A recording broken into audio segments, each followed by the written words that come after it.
My name is Gary Manning.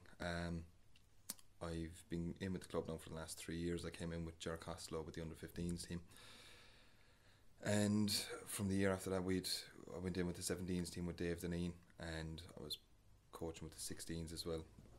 From that, then Willie assumed control for the following year, the 17s team, coming into his first long season. And between that and the 16s team, kind of in between most teams in the academy, but that's kind of been my role ever since, kind of div and dabble with most of the teams, but it's been centred around the 17s and 16s for the last 2 years. Obviously now we're in pre-season at the minute, so we'll be a lot of focusing on strength conditioning work with all the players, making sure that they're in shape come the start of the season on April 2nd with the 17s.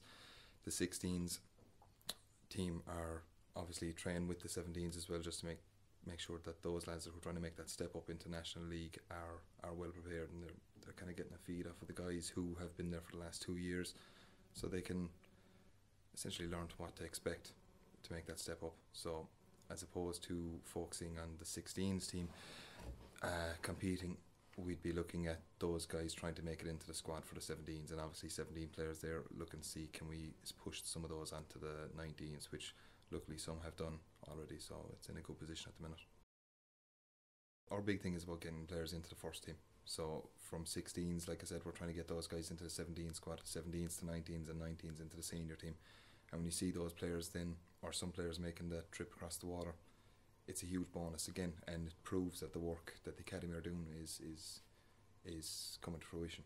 I think we've got some really good talented players in, not just with the 16s, 17s, 19s. I think in some of our younger squads we've got some really good players.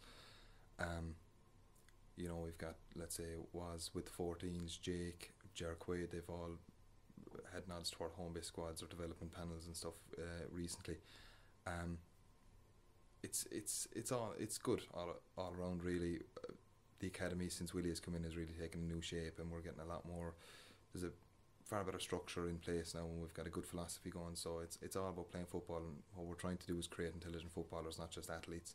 We'll be able to, fulfill one type of role and stick with it for life. Guys who understand the game better, and when they make that step up into a higher level, they'll be more well prepared. All the teams, all the underage academy teams would play in a certain style, but it's essentially all about playing football the right way out. Let's say, example, playing out through the back, playing through the thirds, and not resorting to one type of style. So, like I said previously, intelligent footballers, so that they understand different aspects of the game. Let's say when they should be filling positions, what they should do when certain situations arise in the pitch, but also keeping that creativity with players as well, and letting them express themselves, and just kind of giving them that environment that they can develop in. For me personally, I'd like to see as many of them make the step into the 19s team as possible. So that will be my first goal. I mean, results. Players coming into the 17s and 19s, they're moving from that phase where they're still kind of learning the game, developing. Well, they still are, but they're moving into a more results-based area. So when they get into the 19s, and their next step is going to be into the senior team, it becomes a much more results-based scenario as opposed to development. Obviously, at their age, they're still going to be developing anyway, but it's about that little shift in a mindset as well. So for the 17s, push as many into the 19s as possible, and for the 16s, will be get as many of those players into the 17s team as possible. Getting them there in the right way, that they're understanding, and that these guys aren't getting a shock to the system when they do move into that new setup, so that they're well equipped to deal with the situations that may arise.